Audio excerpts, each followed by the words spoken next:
webinar in which we're talking about how Dell flipped their developer productivity using Delphix technologies. My name is Tommy Erlang. I am the data director at TD Global in Middle East and Africa. We are data management specialists, and together with our technology partner Delphix, we are bringing you this webinar to explain the virtues of agile data pipelines in a development environment for Dell. Joining me today is Gary Hallam. Gary is Director of Channels for Delphix, looking after EMEA and Asia Pacific. And we are going to step through some of the key interesting points around this agile development journey that Dell had, and more to share on that will be Gary. So Gary, if I can hand over to you. Brilliant. Thanks, Tommy. Thanks for that introduction. Yeah, so let's set the scene. So this Dell have been a Delphix customer since 2015, which was actually the year that I joined the company. So over 7 years ago now. And it was a great pleasure for us as a business to listen to this gentleman called Cody Taylor, the Senior Director for Technology Transformation Services at Dell. And he presented the story of Dell's transformation over the last several years. And he had that discussion with our Chief Technology Officer, Dan Graves. And that was actually presented online a couple of weeks ago. So that's available on the Delphix website. But I think if one of the things that Cody pointed out was the sheer scale of Dell and driving that massive transformation at scale. I mean, they've got 130,000 employees, 24 data centers with huge amounts of storage, 420 petabytes plus are cited there, and lots and lots of application ecosystems, each with different priorities and different goals. I'm sure if you're working in a large enterprise, you're familiar with this pattern. And one of the biggest challenges that Cody set himself was, how do they drive change that has a significant impact, but at the same time, don't break something that is critical to the business? And so Cody described the cultural challenge, right? And the cultural change he cited as one of the biggest obstacles. And the main reason for that was because, this organization's been in place for a long time. Operations were smooth. People were comfortable with their roles. They were pretty good at what they did. But within that, there was not a lot of modernization built in. And there wasn't that expectation around automation and efficiency. And those things weren't necessarily part of the culture. The other big challenges were around the fact that there weren't many standards around how they built code. The life cycle and delivery methods weren't standardized, especially around the way that they integrated with all of the dependencies. And so there was lots of infrastructure and large scale in the end-to-end ecosystem, and that created a lot of manual work. So Cody described sort of manual requests, manual processes for evaluating those requests, providing a solution, delivering that solution. And a lot of the time, these product teams were in a holding pattern, waiting for those processes to go through. And on top of that, there wasn't much transparency around the cost of what was being delivered. So, if they were making a change, how much storage, how much compute, how much did that delivery cost? So those were the challenges that they were facing. And so if you look at the product model, so they wanted to create this cultural change, but Dell had been an agile development shop for many years, and they broke down requirements, they created backlogs, they broke down their teams into sprints. Their methodology had been improving over the years, and it was good and getting better, but they still didn't have that. There was still something missing, and Cody felt that was direct customer impact. There was a misalignment really between the technology and the business. And that business partners and feedback, and they broke this down into a different model. And that model, they chose to look at everything from a business capability perspective.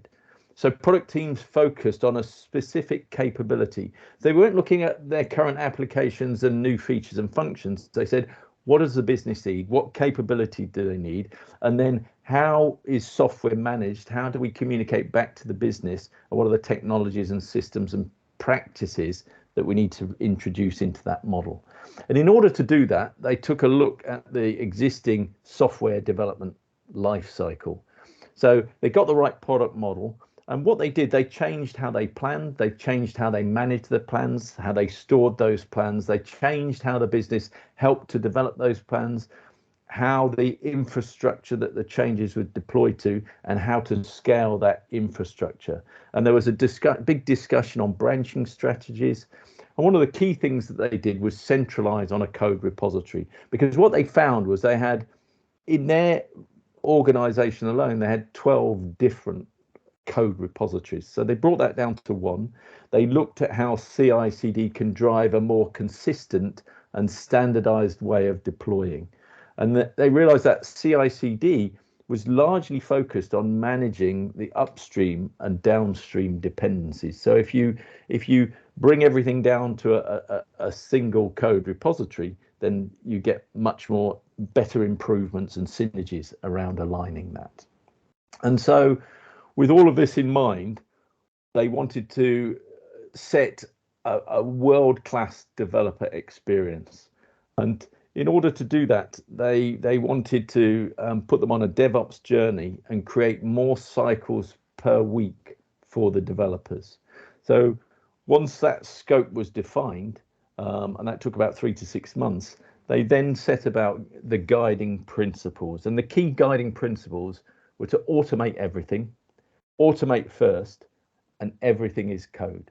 So that means the application is code, the infrastructure is code, and the database is code. And the key around that was self-service. And they wanted no manual dependencies. If we could automate everything, everything would be much smoother. There'd be accountability for developers.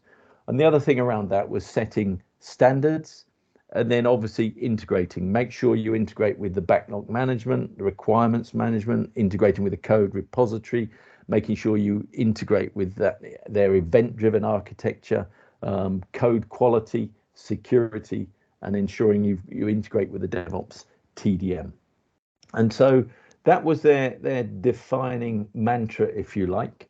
And so from there, they changed that development life cycle.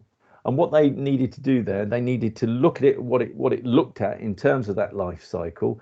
They wanted to understand where are the gating points, what needs to be reported on, what do we need to report on, and then started listing out exactly from a flow perspective and what the new development life cycle looked like. And this is what they came up with. And they were working on components around planning, on building, on continuous integration, continuous deployment, and then also a lot of capabilities around the operation and the gate points around that, the operations. And that ended up in a vision statement. And this is quite a nice vision statement. So what they looked at was creating the best developer experience in the industry by fostering a culture of self-service, automation, modernization, and accountability. And the way to do that was by providing solutions that reduce operational cost, improve efficiency, and embed security and quality controls into the process. And as the sort of leader of the DevOps enablement organization, Cody set about, building out the blueprints to enable that. So, and those blueprints needed to be created by technology and around the technology types, because you've got traditional technologies, you've got cloud native. It needed to be worked around the different databases and the different infrastructures. And then the DevOps enablement team provides all of those services that are used to manage those processes. So platforms and tools, training and support, release management, and all of the DevOps images. And one of the key things that it came to time and time again was around test data management. And he talked about that later in his presentation. And then on top of that, if you think about it, you can have everything in place. So you've automated the infrastructure provisioning, you've automated the change and release management, everything is automated. But if you can't test or validate what you've done, or what you've done meets the business requirements, then all of that automation is for naught. Because if you can't test and validate, and if you don't have a set of data that represents the production and data in these environments, then you can't understand, and it breaks the automation. And then in terms of external services, they looked at integrating all of those. So validation around APIs, around the UX marketplace, and they integrated with observability, with security, with their cloud environments, and with their change management process. And if you look at test data management, well, before we get into that, the result that they had, they realized they couldn't actually automate everything. It was an impossible dream. It's good to have that mantra, automation first, API first, automate everything first. But what they ended up with at the end of the day was a pipeline that was automated around the coding, and then a set of automation around the runtime. But there were gates where they couldn't actually automate. The systems weren't in place to do that. But what they put instead was tools and capability to help them. And so, they've got the pipeline builder, they've got the digital cloud, they had self-service, they got interactive tools to create and manage those pipelines, they've got the blueprints, and they created that DevOps assessment dashboard.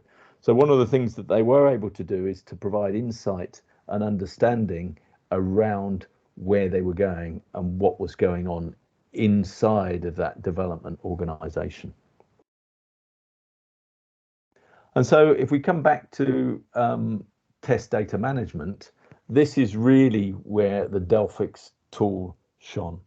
And what Cody was at pains to point out was that test data, and specifically data, can be the last thing that is considered in terms of automation and integration.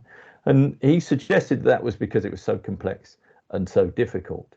But as he mentioned earlier in the presentation, without data, you're really guessing if the changes that you've made have had the correct impact, or indeed haven't even broke the system.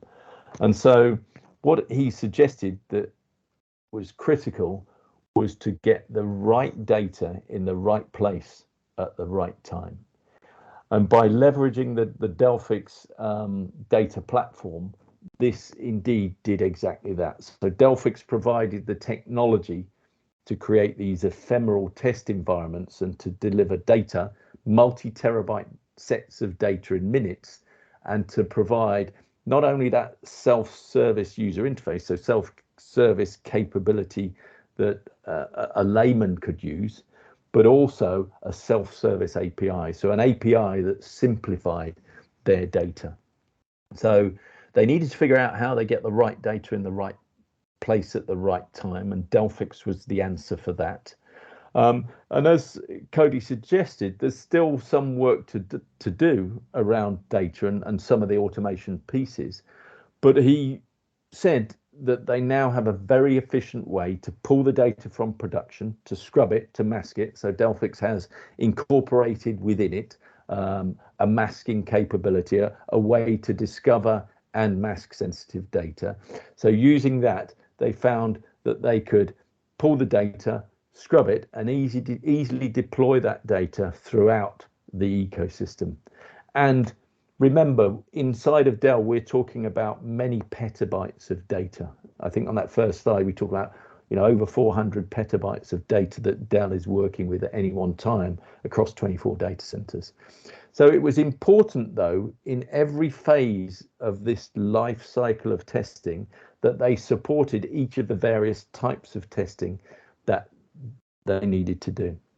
And Dell says they have it to a point now where data has become a non-issue. So still a little bit more work to do.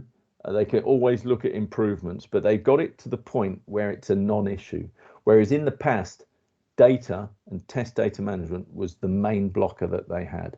They'd got everything else automated, but they just couldn't get through testing quickly enough. And so, Dell needed to figure out how to do this, keeping in mind that everything was defined as code. So they had an application lifecycle process that was automated, and they could repeat that over and over again very, very quickly. The developers could, update the application, redeploy it, and run through that over and over again. And likewise, they developed infrastructure as code and could do the same thing with infrastructure. So they got the capability where they could define the infrastructure, create the plan around the infrastructure, version that, review it, merge it, build it, test and deploy it. And like their applications, they could rinse and repeat that, doing that over and over again. They got the same thing with data. So leveraging Delphix, they could automate data, but it was slightly different with the data aspect in that they didn't need to generate it. It already existed. All they needed to do was to pull it from production, scrub it, deliver it, and deliver it in the right manner, and subset it, and create and have tools that manipulated that data. So instead of creating different processes, they took the application delivery process and put hooks into those pipelines wherever they were, and inserted the configuration code, but then also the data sets and data components, and integrated that into the existing process. And that process was fully automated. So we're delivering code, delivering data as we're delivering the code and the infrastructure for that code. And so ultimately, what they had was this set of Delphix virtual databases and the Delphix self-service APIs. And as they scaled towards production, they had the right data at the right time in each of these environments, and they were delivering it extremely quickly. So, in the dev environment, they usually have a very small subset of data, right? So those databases are small. They're running on small database services that are spun up automatically, and they're spun up with small databases, and they tend to be very ephemeral. So developers are spinning these with their pipelines. They're spinning these things up very quickly, running their tests, bringing them down. And they're small environments that operate very quickly, and there's lots of them with small data size. As they get to the functional testing phase in the QA environment, they're still providing virtual databases, but in these environments, there's a little bit more data, perhaps still subset, not huge data sets, but within these functional environments, they're providing some real-time updates of data, but also there's a few more integrations. So in the dev environment, they may not be integrating to all of the components. In QA, they need more integration. So, and within Delphix itself, you can put multiple data sets inside of a self-service container and automatically synchronize those.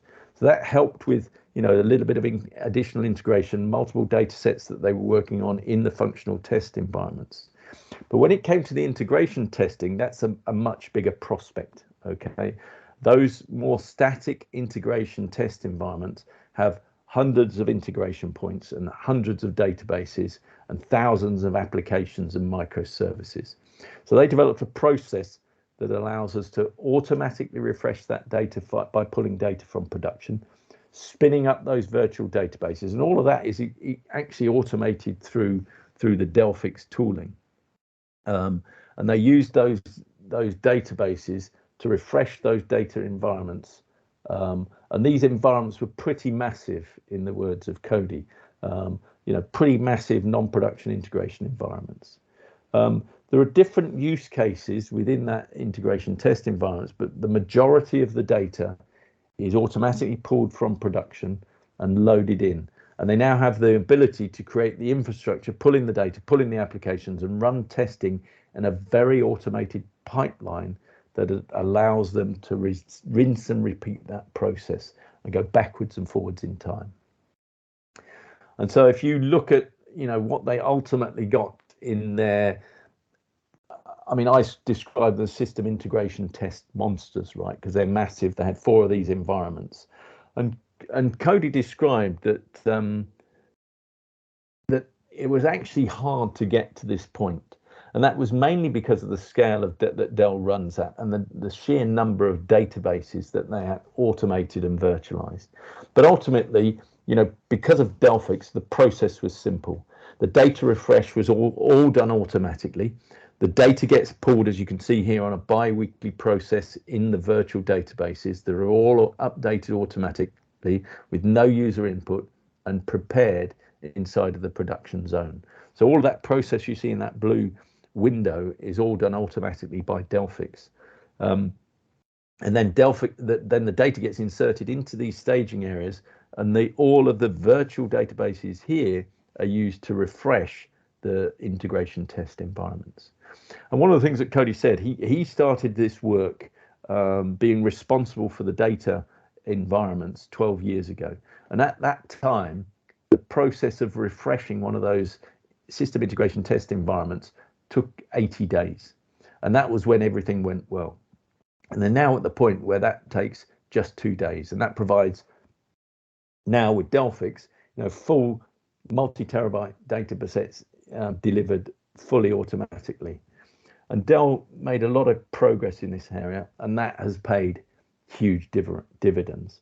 And it's quite interesting, right? 80 days is nothing. I've seen other customers out there that have, environments that they have never refreshed, or they haven't refreshed in the last 3 years because of the fact that it was too painful for them to do, and their development and test and system integration testing environments were down for too long. So this is a key requirement and a difficult challenge to grasp. But clearly here with Delphix, we've provided the simplicity to allow Dell to attack that very, very significant problem. And so, if you look at the outcomes of what Dell has achieved with Delphix, they're pretty significant, right? So those ephemeral environments, a developer in the Dell environment can create a pipeline in 17 minutes. So what that means is, they've released a specific set of code. They want to test that. They can spin up the infrastructure. They can spin up the version of their application and push data into that application and have all that ready in 17 minutes. Okay. But key as well is that with all of the automation in place and it allows them to know everything that's happening in that development life cycle. So they can merge, build, validate, employ the security, do the deployment, and all of that takes just 17 minutes. And within Cody's team, he's got a CI/CD marketplace that allows a developer to drag and drop jobs to configure a pipeline. Or they can just use a pre-configured pipeline, and that includes code, infrastructure, and data. And that 92% number there is also really interesting. So 92% of all the databases in their 4 very large global non-production environments are refreshed using an automated process. And the 8% that aren't refreshed are some edge cases where technology precludes that automation. And if you look at the amount of pipelines that they're running, it says 50 million here to date, but last year alone they ran 21 million pipelines. And Cody mentioned that in the last quarter before doing his presentation, they did 6 million pipeline runs. And so what this has meant that they can run multiple releases a day, where in the past, good was actually getting a release done in a week. And if you look at those 6,000 self-service access requests that they managed last year, each of those requests, which are now automated, would have in the past been manual requests that the DevOps infrastructure and database teams would have had to have handled, and they would have had to have handled that manually.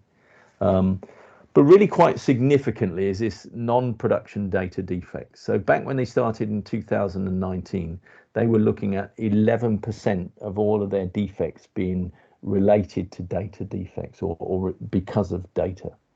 And this year, in FY22, Dell are down to less than 3.5%. And I think that he suggested that figure had improved even beyond that. So only 3.5% of those defects are due to data. And Cody made the point that, they have thousands and thousands of defects in a year. So that 3%, is at 3% of a very large number. So, test data management benefits allows users to find and validate and clone data, resolve their common data issues, triage defects and assign the right things to the right queue quickly. They've got a visibility of the data flow, and they're reducing the data defects. And so if you look at what that's done, and I've described this here as empowerment and productivity, and really if you empower people, it becomes a place where people want to work. So if you look at the success metrics they've got from developer productivity alone, the Dell digital developers used to spend 20% of their time writing code, and as we suggested at the beginning here, that's actually a good number and beats the industry average. But now they're looking at spending more than 75% of their time writing code. And Cody pointed out that, you know, the other 20% is actually now working with the business users and the end users. It's not working with change management and with the infrastructure teams, waiting for and being in that holding pattern to get hold of the infrastructure and the data. They've seen a significant amount of reduction in terms of their end-to-end cycle time. And the deployments have gone from sort of applications that had quarterly deployments to doing multiple deployments a day. And the key here is that the number of deployments that they are doing has doubled. So they're doing twice as much as they were before. And he suggested that all of this was down to self-service. As I described earlier, or as Cody described, the developer now has the keys to do everything themselves. And that's quite important, right? Because, you know, that empowerment, that autonomy drives productivity. You know, when the morale goes down when you're waiting for things, but if you're actually doing the job you want to do and delivering code, that gives you job satisfaction. And it's quite interesting, 80% of the provision is done by the developers themselves. And the lessons that they learned were, you know, make sure you understand the developer journey and don't make assumptions around that. Automating standards enables developers to code quickly with increased security. So don't underestimate the amount of security, particularly with Popia. You know, having security in your data is really critical. Having secure code that's gone through, you know, tests on that and security tests is really, really important. And if you automate things, that's always going to happen. They've got this automation, but they've maintained flexibility that allows their developers to automate, and they've got usage metrics to measure progress, and they've made sure that they kept the customer at the center of things at all time. So we're coming to the end of this webinar now. I hope you've enjoyed what you've heard. Delphix is a DevOps platform for automated, compliant, and immutable data. We work on all applications. We work across all clouds. We're comprehensive. We provide DevOps controls. We've got a programmable API that allows you to automate that data thing. We automatically discover and mask sensitive data. That masking is done in a production-like way. The data looks real. We have immutability, which can help with, you know, disasters and ransomware attacks. We version control that data. You can rewind, go backwards in time, and it's space efficient. Delphix customers save 80% of non-production storage. And so in the case of Dell, with their 400 and odd petabytes of data, that's a massive, massive saving. So I'm going to end that there. Really, the call to action here, if anyone's got any questions, please pipe up. But, you know, if you'd like to learn more or see a demonstration of what Delphix can do, or talk to us a little bit more about Dell and some of our other customers. We've got, you know, many customers in South Africa and beyond. Then contact Tommy on the email address below, and we'd be happy to talk to you further. Thank you. Thank you very much, Gary. Appreciate that and appreciate the time this morning. We'll be making this recording available to everybody afterwards and reaching out. If you are interested, as Gary mentioned, to understand more or have a discussion as to how TD Global and Delphix can help you automate your test data management pipelines, we'd be very, very happy to speak with you. Thank you very much this morning. And with 1 minute to spare, we're going to call it quits for the morning. Thank you very much. And thank you, Gary, for joining us. Great. Thanks, Tommy. Thanks, TD Global. Bye-bye.